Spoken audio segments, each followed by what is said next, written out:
सबको धक्का मार के पनिशर बन चुके हैं हमारे new Spiderman. If you know you know. और भाई साहब, इस मूवी में उन लोगों ने तारक मेहता का भी रेफरेंस डाला हुआ है, क्योंकि डबिंग आर्टिस्ट ने बहुत ही अच्छा डब किया है। ठीक ठीक। हाल ही में मैंने देखी है स्पाइडरमैन ब्रांड न्यू डे।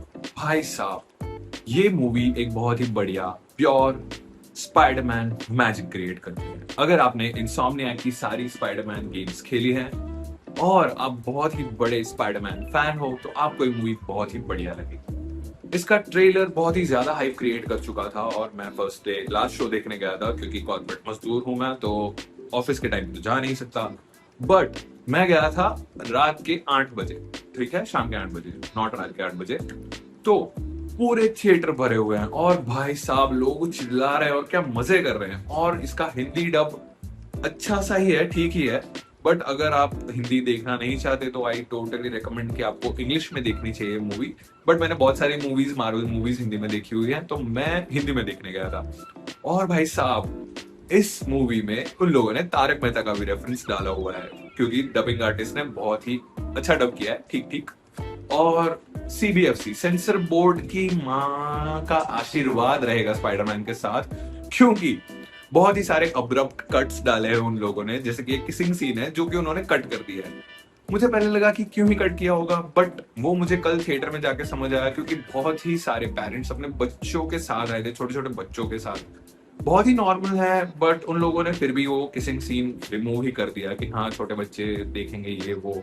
सोच के सीबीएफसी ने उस पर 8 सेकंड का कट लगा दिया है, तो वो आपको देखने नहीं मिलेगा। और कुछ कुछ जगहों पे कॉमिक पैनल रेफरेंसेस क्रिएट किए हैं, जैसे कि ओरिजिनल स्पाइडरमैन कॉमिक्स के जो फ्रंट कवर्स थे, वैसे रेफरेंसेस उन्होंने ऐड किए हैं इसमें। आपको वो हर जगह पे पता चल जाएगा। अगर मुझे सही सही पैनल मिल जाएगा तो मैं इसे यहाँ पे ऐड कर दूंगा, वो आप देख पाओगे। एंड शैंग-ची के डायरेक्टर ने मूवी डायरेक्ट की है, तो आपको उनका एसेंस और टच इसमें फील होगा कि नहीं भाई, ये बंदा पहली बार स्पाइडरमैन मूवी डायरेक्ट कर रहा है और इतनी बढ़िया तरह से उसने मूवी डायरेक्ट की है, जो आपको देख के बहुत ही मजा आएगा। मूवी के कुछ कुछ सीन्स ऐसा लगता है कि हाँ इंसोम्नियाक की स्पाइडरमैन से प्योरली इंस्पायर्ड है। इन लोगों ने इस बार स्विंगिंग भी इतनी बढ़िया तरीके से दिखाई है, ऐसा ही लग रहा है कि जैसे मैं गेम ही खेल रहा हूँ। और भाई साहब, कुछ कुछ सीन्स इतने बढ़िया तरीके से शूट किए उन लोगों ने। एक सीन है जहां पे मास्क के अंदर से आंख का विजन दिखाते हैं कि हाँ कैसा दिख रहा होगा, ऐसे डाइव करते हुए। वो सीन भी बहुत ही बढ़िया है। और कई बार मुझे ऐसा भी लगा कि हाँ इन लोगों ने शायद तक अमेजिंग स्पाइडरमैन 2 से बहुत ही अच्छी इंस्पिरेशन ली है, वो भी बहुत बढ़िया था। और हाँ, बहुत सारे सीन्स, बहुत ही सारे मूवी के सीन्स ऐसा लगता था कि हाँ वो इंसोम्निया की स्पाइडरमैन से इंस्पायर्ड है। और जो कि कोई दिक्कत की बात नहीं है, मुझे तो बहुत ही बढ़िया लगा। ऐसा ही लग रहा था कि मैं गेम ही देख रहा हूँ। मार्वल की मार्केटिंग टीम कौन सा फूंक रही है माल मुझे पता नहीं है, बट वो लोग चाहते थे कि हम सेडी सिंह के कैरेक्टर को रिवील नहीं करेंगे कि कौन सा रोल वो प्ले कर रही है।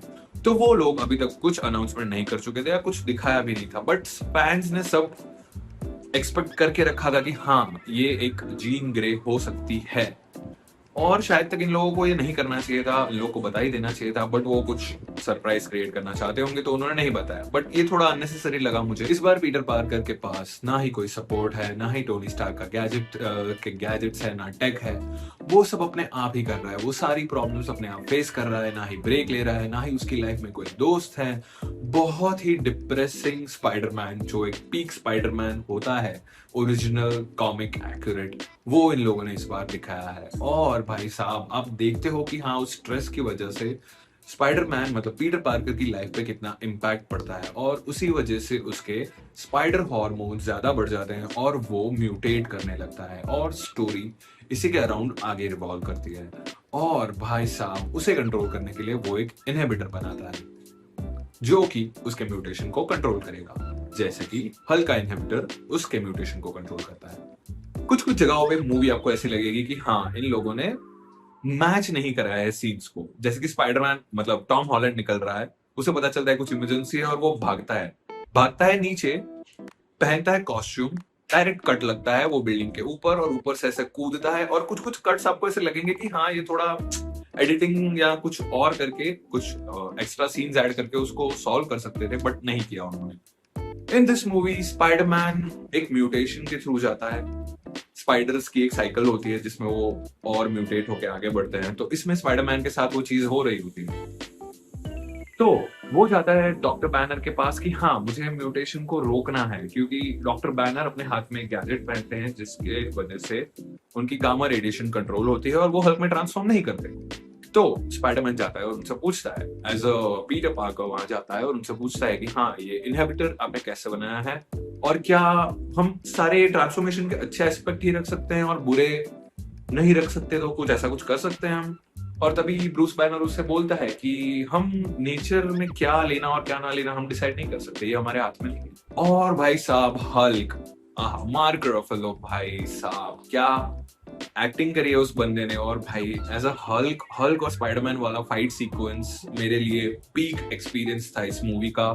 और आप देखोगे कि हल्क को स्मैश करते हुए, अपना थंडर क्लैप यूज करते हुए, क्योंकि वो लास्ट इतना वायलेंट पहली बार वो एज अ हल्क दिखाया था मूवी में। हर बार वो स्मार्ट हल्क वाले फेज में चल रहा था, बट इस टाइम पे डॉक्टर बैनर अपने आप से अपना कंट्रोल खो चुके थे and then he transforms into a normal rageful Hulk और वो स्पाइडरमैन की लंका लगा देते हैं। और पनीशर भाई, पनीशर और स्पाइडरमैन की जुगलबंदी आपको बहुत ही अच्छी लगेगी। मार्वल फैंस ने बहुत ही बढ़िया कैमियो एक्सपेक्ट किया होगा इस मूवी में, बट बहुत ही ज्यादा बढ़िया कैमियो नहीं है, बट जो है वो भी अच्छा ही है, बहुत बुरा नहीं है। मैं बात कर रहा हूँ येलेना के बारे में, जो कि है ब्लैक विडो की सिस्टर और जो न्यू एवेंजर्स को लीड करती है। वो कैमियो आपको बहुत ही अच्छा लगेगा।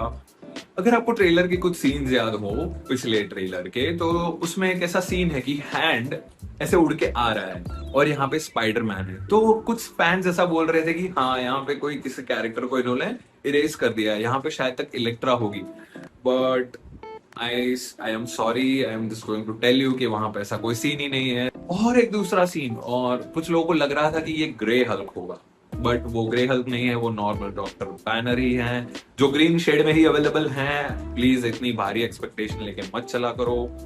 मार्वल फैंस का दिमाग एक ओवर थिंकर जैसा है, बहुत सारी चीजें सोच लेते हैं और फिर मूवी में ऐसा कुछ नहीं होता तो बेचारे दिल दुखवा के वापस आ जाते हैं, बट क्या ही कर सकते हैं। कुछ फैंस को लग रहा था कि जब स्पाइडरमैन ट्रेलर में बस के लोगों को बचा रहा होता है एक टैंक से, तब उनको लगता है कि हाँ वहां पे स्पाइडरमैन का सर टकराता है बस की एक विंडो से, और वहां उनको लगता है कि और एक बंदी होती है वो विंडो सीट पे जिसके बाल व्हाइट कलर के होते हैं। एक्समैन फैंस, तुम्हें पता है कि मैं किसकी बात कर रहा हूँ, मैं बात कर रहा हूँ कि रोग के बारे में। तो इनको लगता है कि हाँ ये बंदी रोग है, बट ऐसा भी कुछ मेंशन नहीं किया है मूवी में। तो आप बहुत ही ज्यादा एक्सपेक्टेशन अगर लेके चल रहे थे कि हाँ मैं बहुत सारे कैमियोज और वो सब देखने मिलने वाला है, तो निराश होने वाले हो। तो तुम्हें सिर्फ एक ही कैमियो मिलने वाला है, तो दबा के बैठे रहो, ठीक है। एंड मूवी का एंड बहुत ही बढ़िया था, सबको धक्का मार के पनिशर बन चुके हैं हमारे new Spiderman. If you know you know. इस मूवी में एक एंड क्रेडिट सीन भी है, पोस्ट क्रेडिट नहीं है, डायरेक्ट एंड क्रेडिट सीन ही है। तो ज्यादातर लोगों को ऐसा लगेगा कि हाँ कुछ बहुत ही बढ़िया दिखा देंगे वो लोग, हाँ बट उन्होंने बहुत बढ़िया दिखाया भी है, क्योंकि 10 मिनट क्रेडिट्स रोल आउट होने के बाद सीन आता है एक स्पाइडी फाइंडर ऐप का। एक सीन आता है जिसमें वो दिखाते हैं कि स्पाइडरमैन अभी अर्थ पे नहीं है, स्पाइडरमैन कहीं गैलेक्सी में पार कहीं दूर है और वहां उसकी लोकेशन डिटेक्ट हो रही है, ऐसा दिखाया है। तो ये एक रेफरेंस है कि अभी स्पाइडरमैन हमें डायरेक्ट दिखेगा एवेंजर्स डूम्सडे बैटल वर्ल्ड।